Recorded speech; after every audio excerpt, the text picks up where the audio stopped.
Salam sejahtera. Kali ini saya akan membincangkan mengenai faktor perkembangan perusahaan biji timah di tanah Melayu. Campur tangan British di negeri-negeri Melayu pada tahun 1874 telah menyebabkan berlakunya ekonomi komersial.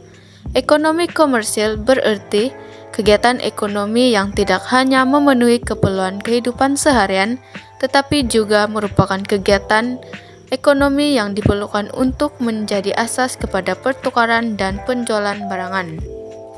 Ekonomi komersial tanah Melayu dimulakan dengan perkembangan perusahaan biji timah diikuti dengan perusahaan getah. Kedua-dua perusahaan ini menjadi nadi dan sumber pendapatan utama tanah Melayu sehingga abad ke-20.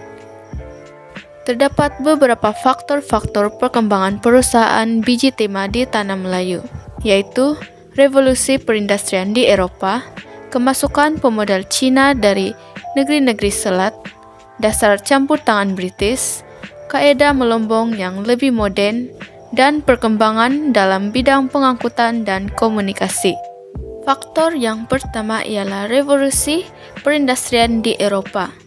Perkembangan revolusi perusahaan sejak awal abad ke-19 telah menyebabkan permintaan biji timah oleh industri-industri di Eropa dan Amerika Syarikat meningkat. Biji timah diperlukan dengan banyak selepas terciptanya teknologi mengetin makanan oleh Peter Dural dan Nicholas Appert pada tahun 1810.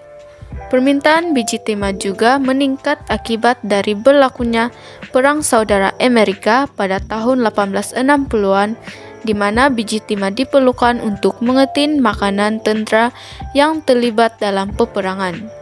Permintaan terhadap biji timah juga meningkat karena biji timah mempunyai kualiti tertentu yang tidak terdapat pada logam-logam lain.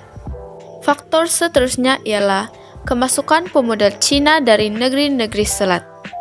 Kemasukan pemodal Cina dari negeri-negeri selat telah mendorong perkembangan pelombongan biji timah.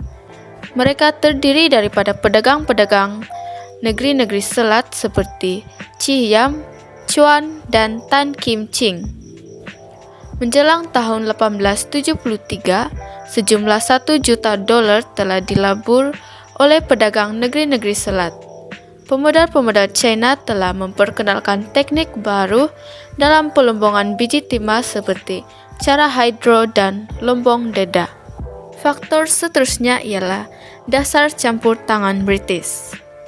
Dasar campur tangan British dan pelaksanaan sistem residen sejak tahun 1874 di negeri-negeri yang kaya dengan biji timah seperti Perak dan Selangor telah menamatkan kekacauan seperti pergaduhan di antara pembesar, pergaduhan antara pelombong Cina, Lanun, dan sebagainya.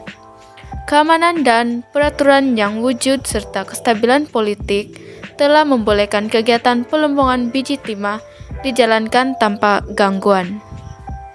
Faktor seterusnya ialah kaedah melombong yang lebih modern.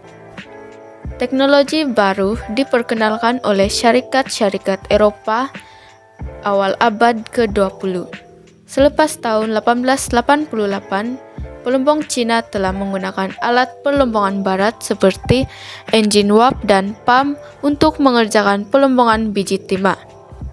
Menjelang akhir abad ke-19, pam kerikil telah digunakan dalam kerja-kerja pelombongan biji timah. Selepas tahun 1880-an, kapal korek telah diperkenalkan oleh pihak British. Faktor yang terakhir ialah perkembangan dalam bidang pengangkutan dan komunikasi. Perkembangan pesat telah berlaku dalam bidang pengangkutan dan komunikasi pada tahun 1895. Pembinaan sistem perhubungan jalan raya dan kereta api telah memudahkan pengangkutan biji timah dari kawasan pelombongan ke pelabuhan utama untuk diekspor. Kemudahan perkhidmatan kereta api bukan saja memudahkan pengangkutan biji timah, tetapi juga melicinkan proses pengimportan barang, makanan, dan alat-alat jentera pelombongan. Pada tahun 1901, jalan raya telah siap dibina yang menghubungkan semua negeri-negeri pantai barat. Menjelang tahun 1905, kira-kira 2000 batu kabel telegraf telah dibina.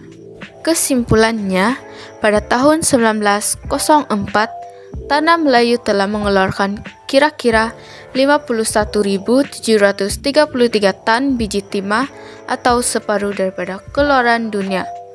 Faktor-faktor berikut telah menyebabkan perusahaan biji timah di Tanah Melayu telah berkembang dengan pesat.